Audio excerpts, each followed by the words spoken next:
Asante. Unajua kimsingi ni kwamba nchi yetu ni nchi ya kidemokrasia ambayo inaongozwa kwa sheria na katiba.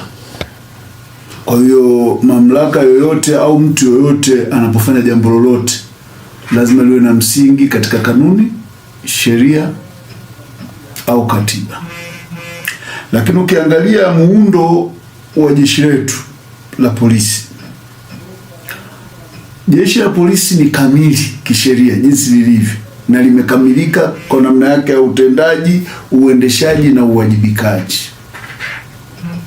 Sio idara ndani ya Wizara ya Mambo ya Ndani. Maana nilimsikia waziri anasema yeye ana instrument.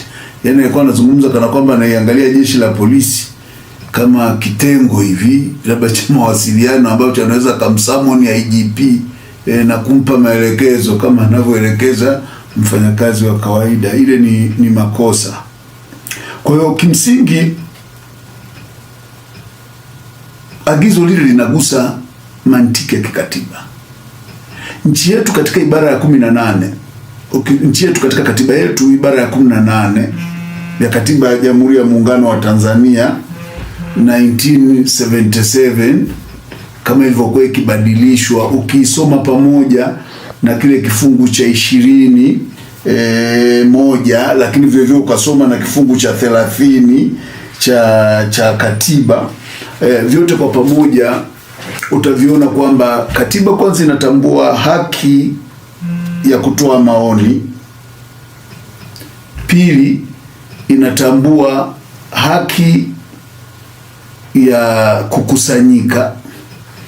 Tatu, inatambua haki ya wananchi kupata taarifa.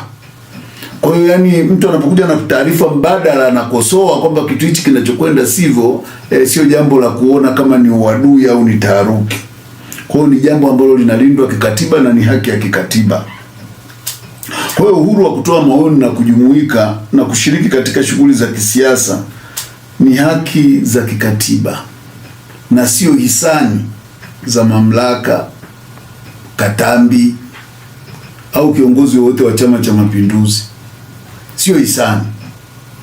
Ni taratibu tumeziweka kama wananchi, na maeneo kama haya ndio niliyotarajia nione sasa nguvu ya msajili wa vyama vya siasa kama kweli yupo.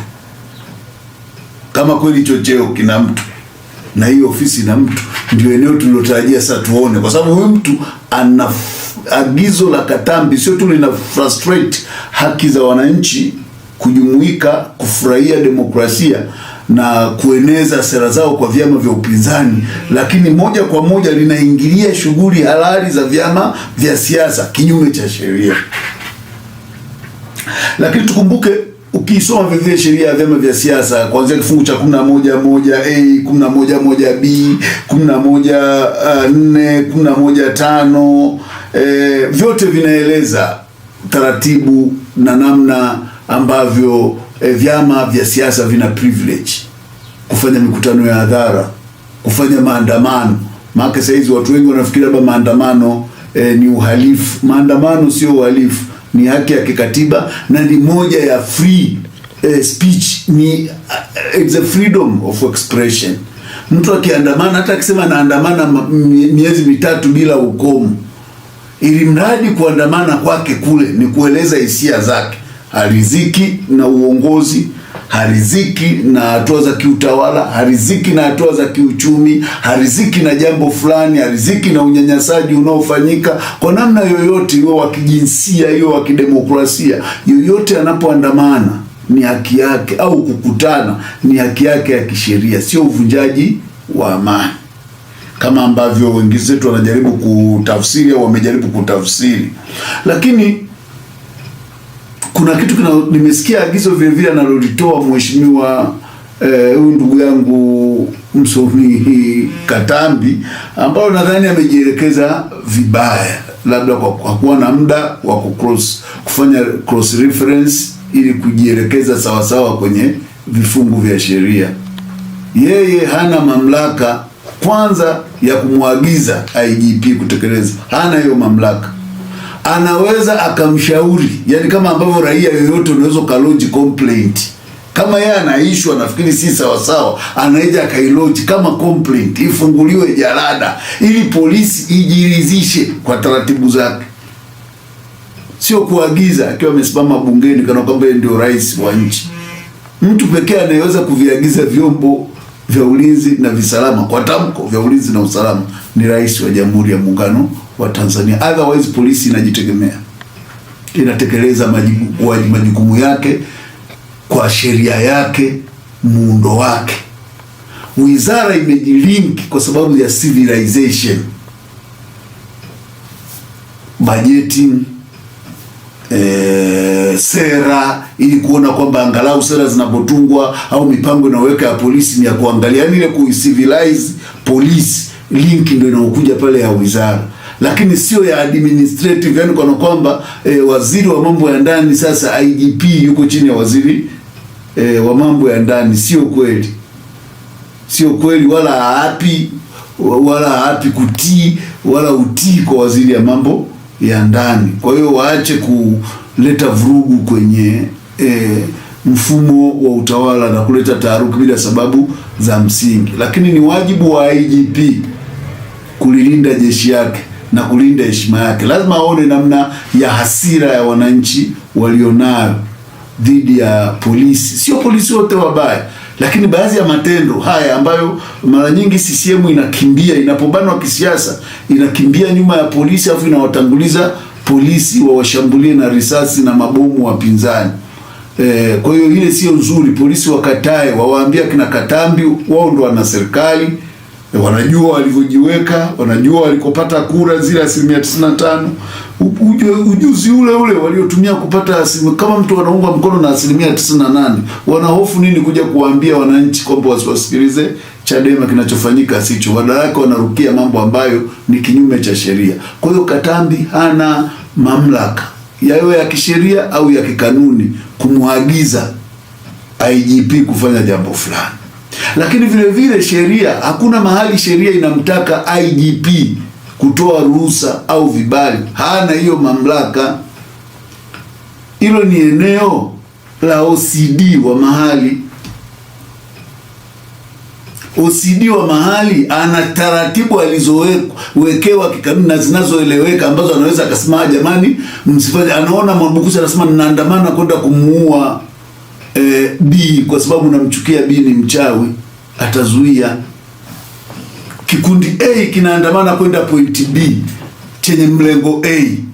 Kikundi B kinaandamana kwenda point B chenye mlengo B, na vinaenda kukutana sehemu moja.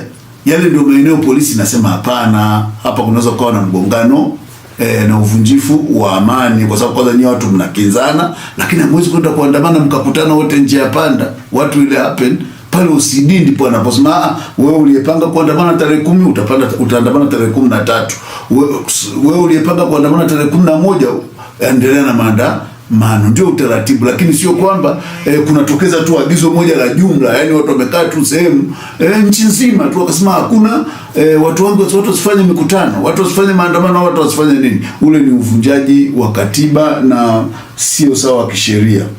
Kwa hiyo kazi ya jeshi la polisi ni kulinda haki, sio usalama au utulivu wa CCM. Ni kulinda haki za raia, usalama wa raia na kulinda sheria za nchi. Kwa hiyo kama mtu ametekeleza wajibu wake, ametoa notisi kwamba jamani nitaandamana, mtakuwa na mkutano, kazi ya polisi ni kumwezesha yule mtu kufurahia hii haki, sio kuinhibit. Yani polisi hawaruhusiwi kuchukua mamlaka ya kunyang'anya ile haki, kuinhibit. Kazi yao kubwa ni kuwezesha ile haki kufanyika. Ndio sheria zetu, ukisoma sheria yao ndicho kinachoelekeza. Unaipa taarifa polisi wanakupa ulinzi.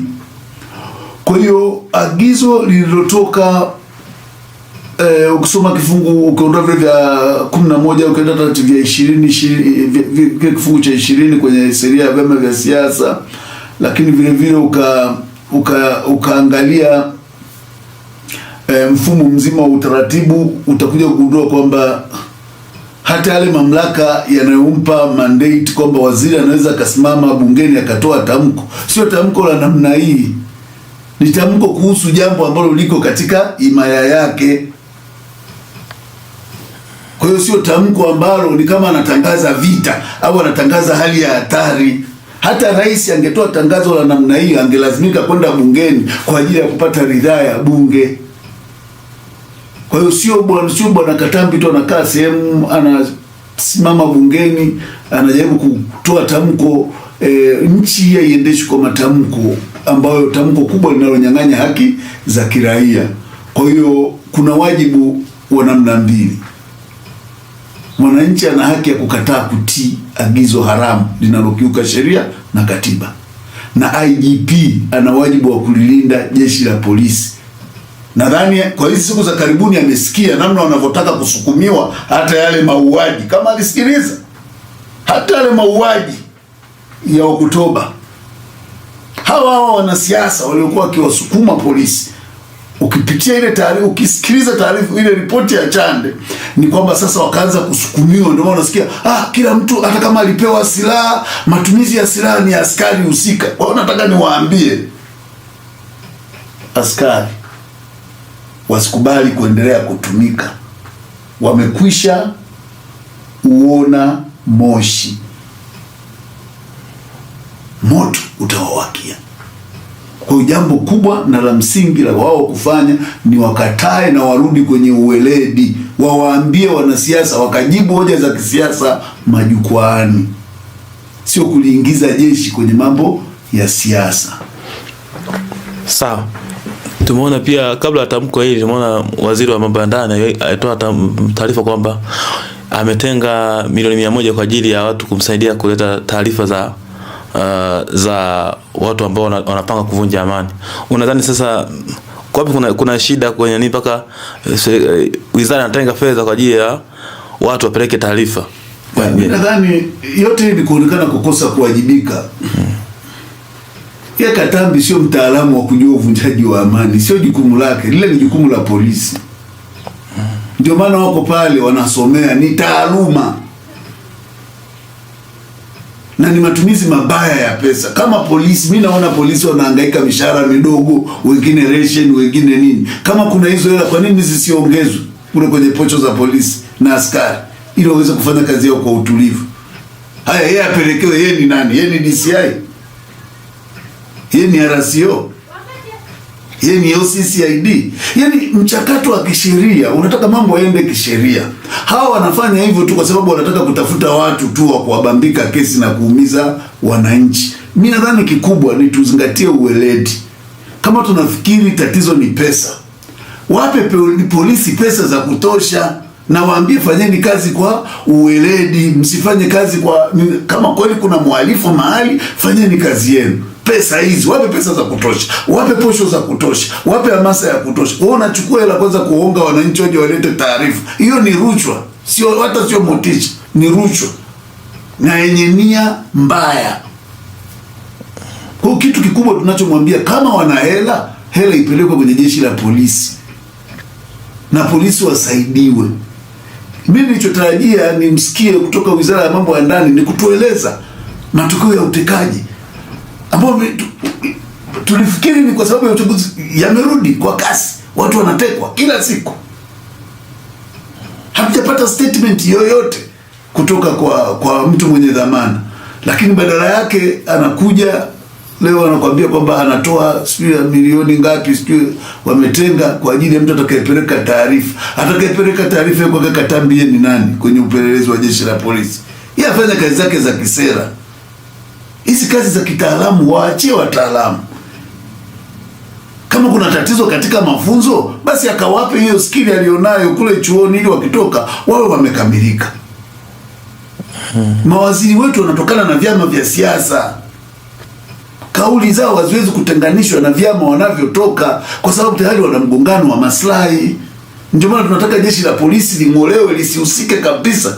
Tunaposema reform, tunataka jeshi lisihusike kabisa na michakato ya kisiasa. Liwe a free institution ambalo linafanya kazi yake kwa uweledi, likiwa na bajeti yake kamili, likifanya kazi zake kwa umakini bila kuingiliwa na maagizo ya kisiasa kama agizo alilotoa Katambi. Nadhani huo ni mwendelezo tu wa matumizi mabaya ya ofisi, matumizi mabaya ya fedha za umma na matumizi mabaya ya madaraka.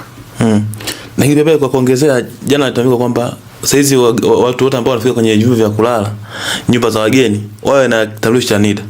Hii pia watu wote wametafsiri tofauti. Mimi naweza nikamuuliza kwa mujibu wa sheria ipi? Mimi nakuuliza kwa mujibu wa sheria ipi? Unajua wananchi lazima tuwe vigilant, tumuulize. Kwa sababu na haki ya kulinda taarifa zangu, siwezi kuacha kila aina ya taarifa complete. Mimi taarifa yangu nimeweka NIDA, mimi nitakupa jina langu. Minimum nikikupa labda kwa shingo upande namba ya simu. Wewe unataka kitambulisho changu cha NIDA uende nacho wapi? Nikikupa jina wewe nenda kamuulize yule anahifadhi data zangu. Yaani unatunga sheria, wao wenyewe wanatunga sheria data protection, lakini haelewi. Anataka ku-expose. Nina haki ya privacy yangu. Yaani kila sehemu ninapoenda nikae haya siku hizi watu tunakaa tunajilinda kiusalama kwa sababu polisi wameshindwa kutulinda. Yaani kila sehemu nitapofika ndio natoa kitambulisho changu, nitakupa baadhi ya particular nitakupa, lakini siwezi kulazimika. Hakuna sheria inayosema toa kitambulisho cha uraia ili ukae. Haya, wewe sio Mtanzania. Haya, una mtu hana cheti cha uraia, ina maana hatakuwa na haki ya kulala. Okay, asipochukua wewe utamwajibisha kwa kosa gani? Ni kosa gani atakalokuwa ametenda huyo mwenye hoteli ambaye nikifika mimi nikiona ananisumbua nitaenda hoteli nyingine, na ili apate wateja wake atasema bwana andika majina yako kama ilivyo ada. Wewe utapungukiwa nini? Haya, asipofanya hivyo huyo mwenye hoteli utamwadhibu kwa sheria gani? Kama sio kutaka kuleta vurugu tu na manani kwenye nchi. Kwa hiyo tunachotaka ni kwamba viongozi wetu wajifunze, yani waache kupanic. Hapo wanafanya vitendo ambavyo wanajustify worries yetu. Mimi nilisema siku zote viongozi hao hawawezi kutufikisha kwenye maridhiano bila kuwepo third party na bila kuwepo taasisi huru itakayoongozwa na watu wenye uweledi. Haya, hawa kwa akili hizi unatarajia watakupa katiba mpya? Haya, kwa hizi akili hizi akina Katambi utapata solution ya wapi walikuwa kina Mdude? Kwa akili hizi utapata wapi walikuwa kina Chonchorinyo? Wapi walikuwa kina Ben Sanan? Wapi walikuwa kina Kangui? Wapi walikuwa akina Soka na wenzake? Juzi wamemchukua David Nkindiko. Na ndio maana nasema kwamba hakuna mtu aliye salama. Uwe ni mwana CCM, hususan wale wanaojulikana wana CCM wanaojulikana kwamba walikuwa wanampenda sana Magufuli. They are not safe. Ndio maana uone ni hii kuindana tu, tunaishi kama shamba la wanyama. Kwa hiyo mimi hoja yangu ni kwamba turudi kwenye utawala wa sheria. Tusiongoze nchi kwa dukuduku, pressure na misukumo ya kisiasa ambayo iko nje ya ile legal framework tuliojiwekea. Na tuwe na watu wanaoweza kusimamia nafasi zao. Ukiwa na waziri asimame kama waziri. Inaumiza sana unapokuwa na watu wana majina makubwa lakini wana maagizo wanayotoa na vitu wanavyofanya. I'm very sorry to say, sidhani kama hata mwenyekiti wa kijiji level ya chini kabisa wana kijiji wanaweza kumwacha akiwa na level ile ya kuinterpret kanuni na sheria za kijiji. Sisi tunachotaka ni kwamba watu wazingatie sheria. Kama mtu amevunja sheria au wajibishwe kwa mujibu wa sheria. Sio atuongozi kwa hisia na dukuduku lililojaa mioyoni mwa waziri. Kesho anatoa hivi, kesho anatoa tamko hili, kesho anatoa haya.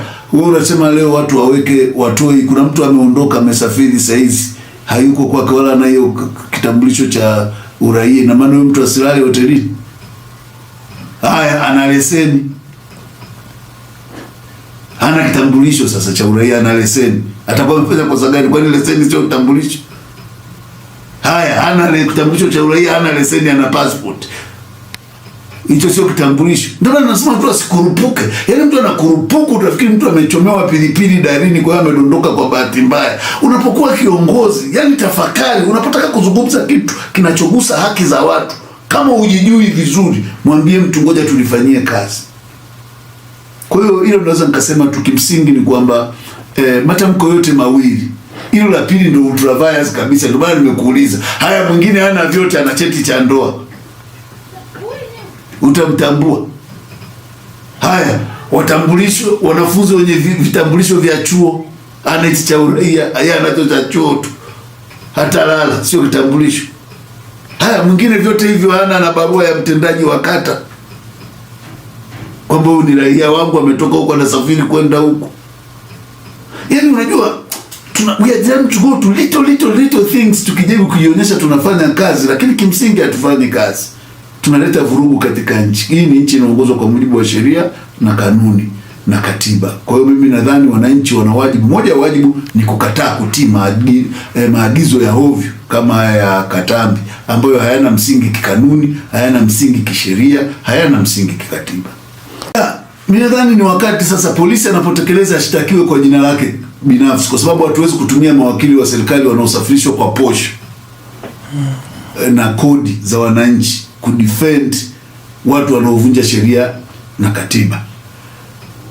Wewe unamtambua, mchukue yule mtu kwa jina lake, mfungulie kesi yeye mwenyewe na akulipe gharama za usumbufu alio kusababishia. Usishtaki jeshi la polisi, mshtaki muhusika, kwa sababu yeye ndo amepewa mandate kwenye eneo lake. Mshtaki yeye as an individual. Ukikamata mishahara ya watu 3 4, watu watatia akili, lakini ya kushtaki mtu kama public alafu watu wanatumia kodi ya serikali inapunguza hali ya uwajibikaji. Kwa hiyo inafika wakati Katambi anachukuliwa ashtakiwe as an individual, aeleze yeye amepata wapi mamlaka ya kutoa maagizo. Na tunampeleka mahakamani, sio kwamba tunaishia kusema hapa, tunampeleka mahakamani. Tunataka atueleze amepata wapi mamlaka ya kutoa maagizo ya namna hii. Kwa sababu hizi ni kuleta vurugu kwenye nchi. Sisi tutaenda mahakamani, lakini wananchi wana haki ya kupinga. Yaani naposema kupinga ni kukataa kutii. Unakuwa hujakosea kitu chochote, sema sifanyi. Unakuwa hujakosea kitu chochote, kwa sababu agizo lile ni haramu. IGP ana haki ya kukataa kutekeleza na kumwambia hili linaleta vurugu katika nchi, litaondoa utulivu katika nchi.